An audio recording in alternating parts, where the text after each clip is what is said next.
The easiest way to check your accessibility on your Microsoft Word documents is to use the Accessibility Checker feature.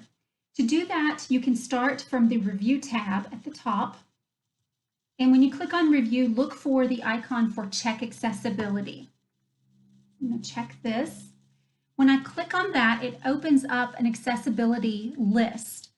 You can see that I do have a warning. It's the hard to read text contrast. I'm not going to click on that because it will show you what the issue is, but I have my mobile number here and I have blacked it out for the purposes of this video. So that is the issue. If that were gone, this document would be perfect.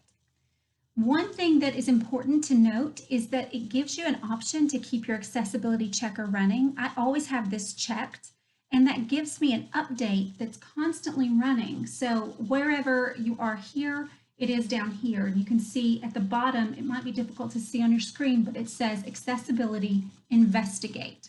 If this document was 100%, it would say Accessibility Good to Go.